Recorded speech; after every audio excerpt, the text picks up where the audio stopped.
welcome to the EPROM 9. It's been a long time since we've had a good old ranty type video, although I don't know if you'd call this a rant because I'm not gonna be getting crazy angry and all that like I used to when I used to do anything sort of YouTube ranty type stuff because, well, I was going to say I'm not 15, but I was in my early 20s when I did it, so I'm not in my early 20s anymore. I'm getting to be an old bastard now. I'm getting old. So, you know, I need a Zimmer frame and walking stick and a pension and all that jazz. And we've got the interesting backdrop of my vintage computer collection. Ignore the LCD monitors up there. They will eventually be moved from up there when I find somewhere to move them to. Currently it literally is the best place because what is supposed to be the computer side of the room, and I have actually ordered the desk finally, currently looks like that. Yeah. The suitcase, I managed to destroy the wheels on a trip because that's just how it goes. And there's the word. I don't think the word processor has appeared in a YouTube video, so that needs to happen. Yeah, there ain't no desk over there, and I'm already running over ideas on what I want to do to upgrade this workbench setup because this single desk on its own, not enough space.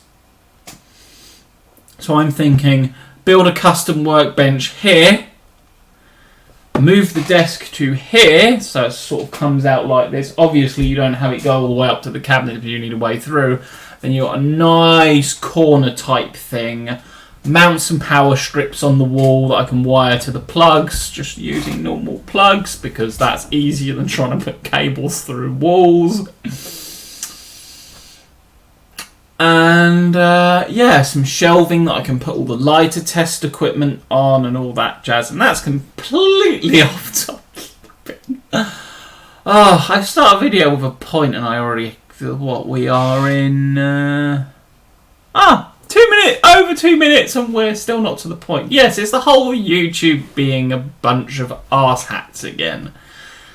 And actually, Fran, she did a video basically on this about a year ago now, and to summarise, pretty much the same thing has happened to me, and let's get to that. And she does an excellent breakdown of exactly what's happening, throws out some hypotheses. I highly recommend you actually watch the video. I will link it in the description if I actually remember to put it in there. Hopefully I will, because I'm terrible for remembering to put links in the description when I say I will. But let's get to it. And you can see my 286 PC that I use to transfer stuff to the IBM 5150 disks because it's the only other 5¼ inch disk drive I have. So we will turn you off, you on, minimize you, and yes, we're on my Facebook page. I should link this in the description too. But if we look through here, we were in sort of around 20, sort of getting to, yeah, about here in 2016 when the YouTube channel started to really just sink. And that was around some massive algorithm change or some nonsense. Like I don't remember the specific thing. It might have been around the time of the apocalypse, actually, as it was known. I really don't remember that far back because, well, I just didn't care. And you can see a few attempts where I tried to grow it all the way back to, well, around my birthday of 2018. And after that, it just went to hell and high water. And when you look at this, and note the patterning, I'm not going to do any fancy overlay shenanigans because that would require editing and work. And you notice, you got that same trend, the two spikes. Notice the spikes, and then you look here, suggested videos. Yeah. However, YouTube search and external have remained the mainstay. So we're actually okay on that front. I've got enough of a backlog that keeps the channel going there. But you know, we're getting to basically beginning of 2019, because if we go to this point here,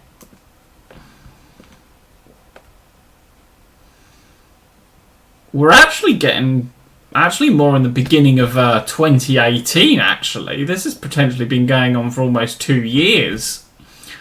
That the algorithm basically went, yeah, sod you, we're not recommending your videos to anyone anymore, so you are destined to go to the scrap heap. Which is absolute crap. And really annoying. The fact that it's just like,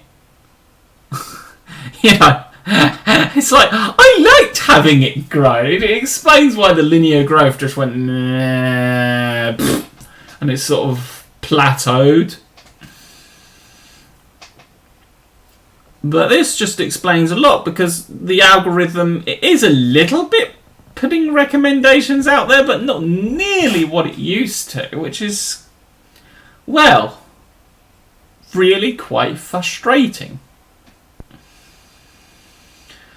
So I'll link you into Fran. She goes in it. There's not much point me going into the same level of detail doing these sample points, but I've looked into my own analytics before I had a bath, and then someone decided to have fireworks while I was in the bath, so no chance of sleeping there because I like a good nap in the bath.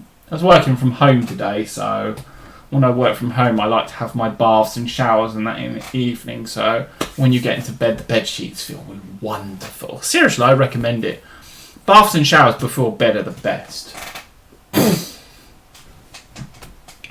But that is the rundown of what's happened. So yeah, sometime here YouTube screwed us over, and I don't actually know if OBS captures the mouse or not. Yes, it does. That's actually good. So you can actually see what I'm pointing at. So yeah, that's pretty much what happened there. I could go on about a few other things, and I might actually, because why the hell not?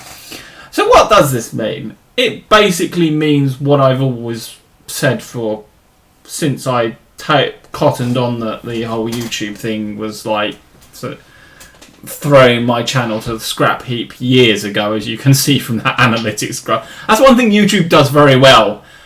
Analytics, and actually providing, and they actually give you access to your own analytics. I think you can also look up the analytics of other channels if you've got the relevant APIs and all that jazz. But there's no way in hell I can be bothered with creating a Python script to extract that information from other channels. But basically it just means I'm going to carry on as usual. It's pointless to even try to grow the channel at this point. That's been and gone and dead, which is a real shame and quite frustrating actually, and sometimes leaves you thinking to the point, is there even any point continuing on this? Bearing in mind, if we go to my latest video and the number of views several days later, when we should really be at a minimum of about 50 to 100. 17. I mean, seriously? That's like a few people. I mean, we can actually do the percentage on that. So if we grab a calculator, and we have roughly, if we go to channel, load.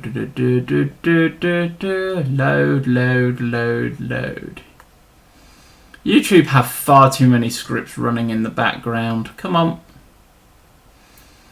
There we go, it's your channel. I have no doubt this is to do with the fact that I don't do any of the monetization. Apparently we're up to 1.8k, so 1800. Divide... Oh wait, knock off. 180 would be 10%. So... yeah. 180 views would be 10%. We're not even getting 10%. And then 10% of that, and then 10% of, well, that would be 18. So if that's purely subscribers who have seen that, that's about 1% of my so-called audience that actually viewed that video, which is terrible. And this is, I would not be surprised if this is the fact of it's not even pushing out subscriptions, because YouTube has been very well known and shown to do that.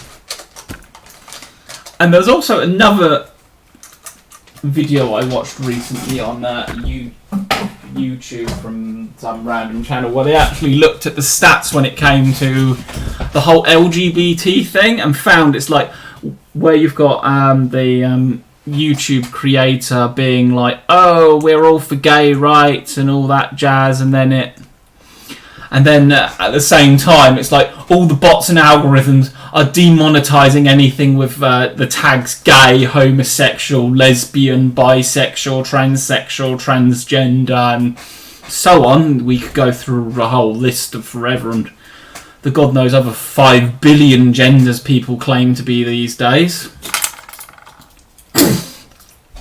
And actually demonetizing all that stuff just because it has those sort of tags and whatnot in the title, which you could technically, bearing in mind they're supposed to be a whole pro-pride, it's like, yeah, there's whole things going on in the algorithms, and, well, this runs into actually another tangent which is related, and the whole AI thing.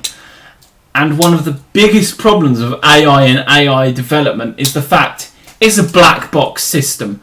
No one knows what the hell goes on inside the actual algorithm. It just sort of rewrites and changes itself based on inputs you give it and outputs that it dumps out. And then there's either a mechanism it has that says, oh, this is a... What the fuck is that?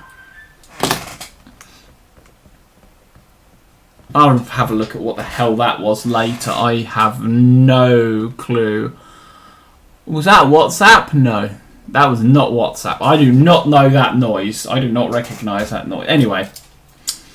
But it runs into the whole problem of it being black box, where the input, it can have either an internal win state, like it hits a certain value and it's like, yes, this is a win state, we want to head towards this. Or it can be manually selected. It's just like, and users will look at the output and be like, yes, this is good, this is bad, and then put it back into the input until eventually...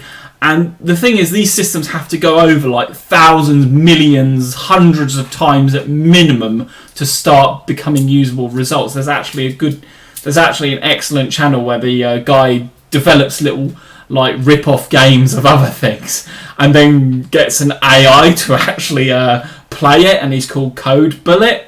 And yeah, that's actually really quite fascinating to watch this process of doing that. And just the way he presents it is hilarious, because it's the same sort of way I would. It's just like, I knew it was a fucking bitch. And it's just like, yeah, I know that one. I know what it's like to spend hours trying to code something and it just refuses to work. Eventually you end up finding some weird ass roundabout route that sort of works well enough. It's just like, yeah, that's being published. It's not perfect, but I'm publishing it because it's a solution that works.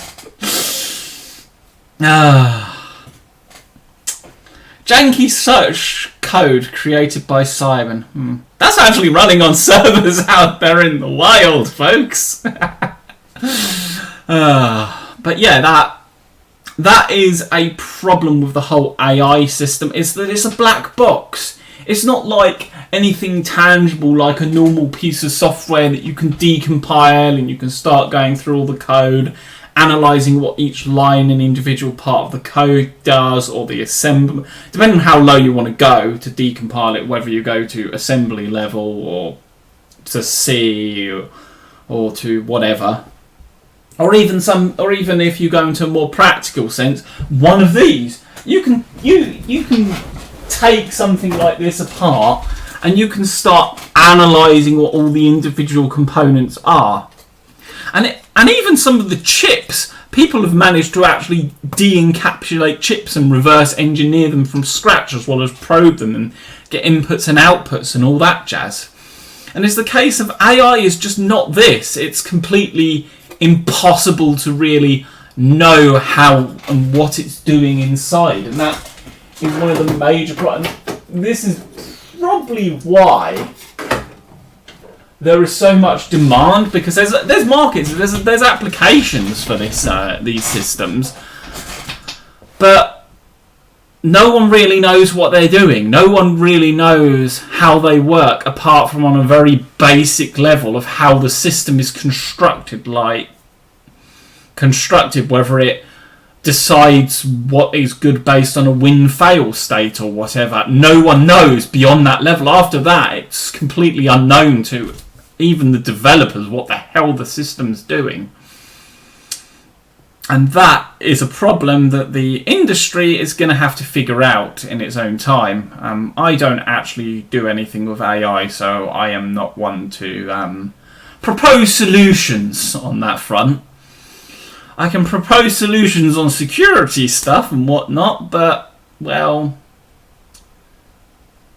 now it turns out apparently YouTube has been outright striking any kind of hacking videos, which is absolutely terrible, because that content is highly educational and highly fascinating.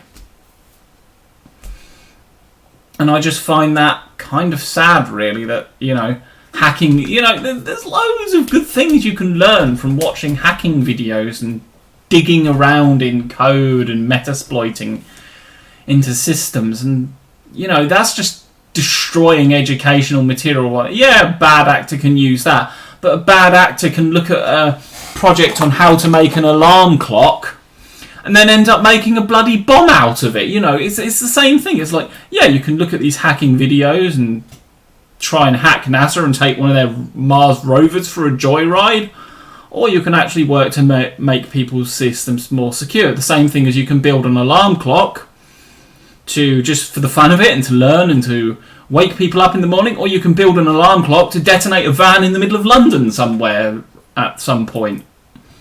There's information can be used for good and bad. It's the classic old knife argument.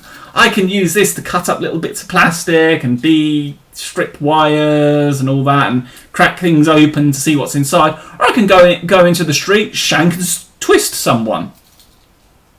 Just as easily. I can do that in fact, I can do that with the kitchen knives downstairs in my kitchen. So, it's the same thing. Cut up my steak, stick it in the mincer, make my own homemade burgers or something. Or I can just go out in the street and shank someone. But yeah, that's pretty much all I have to say on the whole YouTube thing for now. There's a few other I could ramble on for hours about my ex and all that jazz, but there are some things that or tours of the house, but there are some things I like to actually not have fully public. But yeah, thanks for watching for the 17 of you who will watch, and the rest of you will never see this.